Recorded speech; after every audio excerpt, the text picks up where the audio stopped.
جہاں تک تعلق ہے ڈومیسٹک ڈیٹ کا، میری یہ ذاتی رائے یہ ہے، اور بڑے میں نے تفصیل سے لکھا بھی ہے، کہ ہمیں سونر اور لیٹر ڈومیسٹک ڈیٹ کی ری اسٹرکچرنگ کرنا پڑے گی.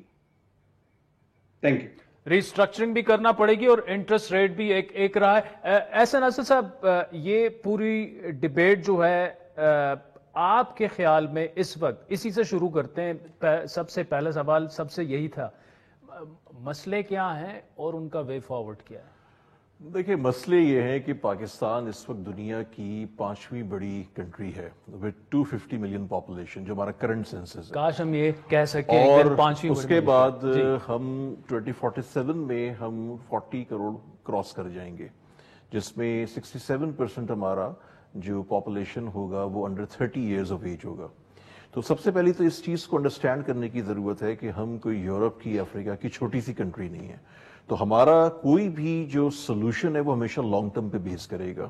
ساتھ میں چونکہ ہم اس وقت پھنسے ہوئے ہیں اور چاروں طرف سے پھنسے ہوئے ہیں، تو پیرل میں آپ کو کچھ شارٹ ٹرم پالیسیز کے تھرو اپنی چیزوں کو چلانا پڑے گا.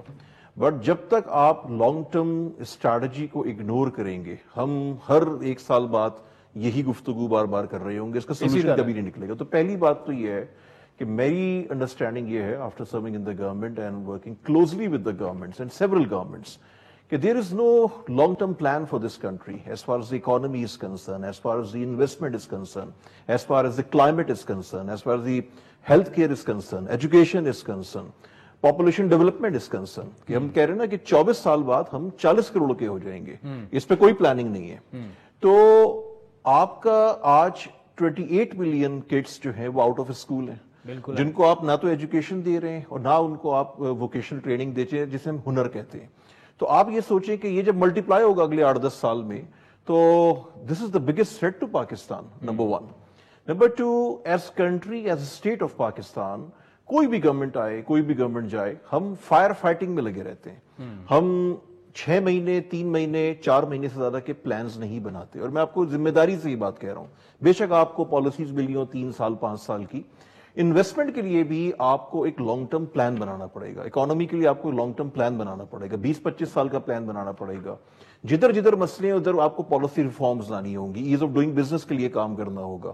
اور اس اسٹیج پر آنا ہوگا کہ آپ لوکل انویسٹر اور فورن انویسٹر اور کنٹری، جہاں G2G کی ہم بات کرتے ہیں یا G2B کی بات کرتے ہیں اور پھر ہم B2B کی بات کرتے ہیں، ادھر ہم ان کو گارنٹی دے سکیں کنٹینیوشن آف پالیسیز کی فار منیمم 8 to 10 ایئرس.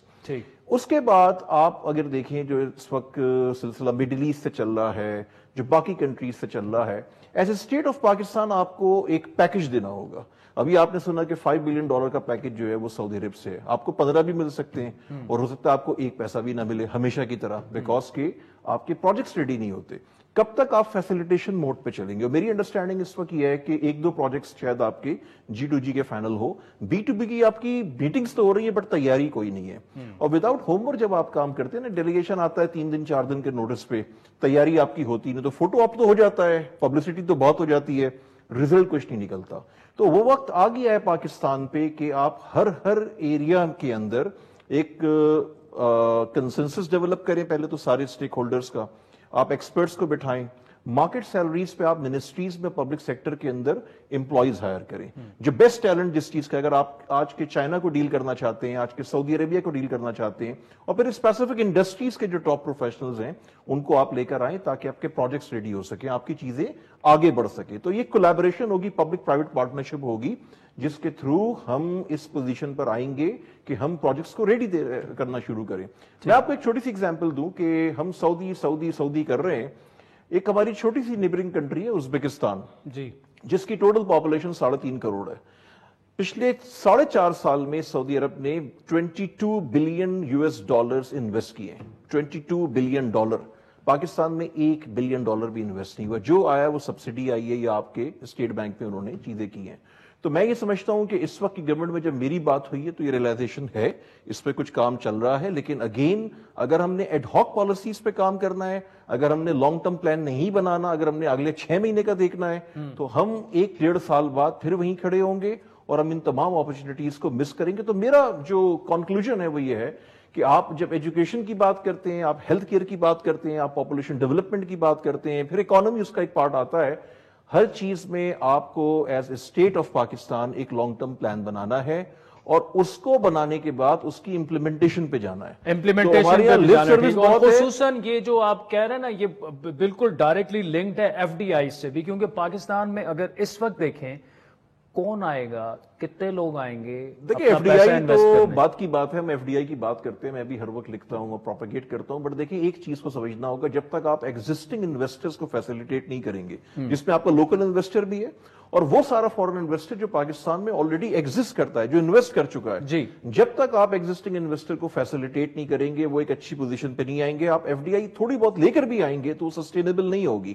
تو ہمیں اس چیز کو انڈرسٹینڈ کرتے ہوئے ایز آف ڈوئنگ بزنس پہ کام کرنا چاہیے. ہمیں وہ پالیسیز رکھنی چاہیے جہاں پہ ہم ویلتھ کریشن, یہاں پر ایک بہت بڑا مسئلہ ہے کہ اگر ایک کمپنی گرو کر رہی ہے تو ہم اس کو اپنی پالیسیز کے تھرو, اسٹرکٹ ریگولیشنز کے تھرو اتنا پریشان کرتے ہیں کہ پاکستان میں بزنس کرنا ایک جہاد بن چکا ہے. اور یہ آج کی بات نہیں ہے, یہ پچھلے بہت سالوں سے یہی سچویشن ہے, یہی معاملہ چل رہا ہے. اچھا میں یوسف نادر صاحب, آپ نے احسن اصفر صاحب کی گفتگو سنی, اس پر ایک تو کمنٹ کیجیے گا, کیونکہ ایف ڈی آئیز پہ کافی سارے ہم نے بھی آپ سے سیگمنٹس بھی کیے ہیں اور سوالات بھی کیے ہیں, اور اوور آل وہ جو بات کر رہے ہیں آپ ایگری کریں گے ان سے؟ دیکھیے شکریہ. دیکھیے اصفر صاحب بہت اچھی باتیں کر رہے ہیں اور میں انہی کی باتوں کو آگے بڑھاتے ہوئے آپ سے ایک بات کہوں گا. اکنامکس, پلاننگ, امپلیمنٹیشن, یہ سب باتیں ٹھیک ہے, لیکن پاکستان کو جس صورتحال کا آج سامنا ہے میرے خیال سے ہمارا مسئلہ بہت بڑا ہے. ہمیں نیشنل لیول پہ ایک ڈیبیٹ ہونی چاہیے اور سب کو سوچنا چاہیے کہ ہم کس طرح کا ملک چاہتے ہیں. کیا ہم South Africa, Argentina, north Korea بننا چاہتے ہیں, یا ایران, یا پھر ہم اس ڈائریکشن میں جاتے ہیں جہاں ملیشیا, ساؤتھ کوریا اور انڈونیشیا گئے. یہ بہت اہم بات ہے, اس لیے کہ اس وقت جو گورننس ماڈلز ہیں پورے ڈیولپنگ کنٹریز میں, اس کو میں اوور سمپلیفائی تو نہیں کروں گا, لیکن بیسیکلی دو ہیں. ایک طرف ہم اپنے خطے کا تو ہم بات کر سکتے ہیں, لیکن وہاں زیادہ تر جو ہیں امریتیں ہیں یا بادشاہتیں ہیں, لیکن اگر ہم ڈیموکریسی یا مکس سسٹمز کی بات کرتے ہیں تو ایک طرف لیٹن امریکہ ہے, دوسری طرف ایسٹ ایشیا ہے. میں یہ عرض کرنا چاہوں گا بڑے ادب سے کہ پلیز ہم ٹریڈیشنلی دیکھتے رہے ہیں اپنے سعودی عرب, ٹرکی اور ان ممالک کی طرف, یا پھر امریکہ سے ہمارے تعلقات رہے ہیں. ہم ایسٹ ایشیا کی طرف دیکھیں. We don't have to reinvent the wheel. ان سب میں پوری جو ساری کنٹریز ہیں, چاہے وہ تائیوان ہو, ساؤتھ کوریا ہو, ملیشیا ہو, انڈونیشیا ہو, ان میں ایک بات بہت کامن ہے, اور وہ یہ کہ انہوں نے نہ صرف ایجوکیشن میں انویسٹ کیا بلکہ انہوں نے چند ایسی چیزیں کی جیسے کہ اپنے ایگریکلچر کو ریفارم کرنا, ماڈرنائز کرنا. یہ ویری بگننگ میں کیا تھا.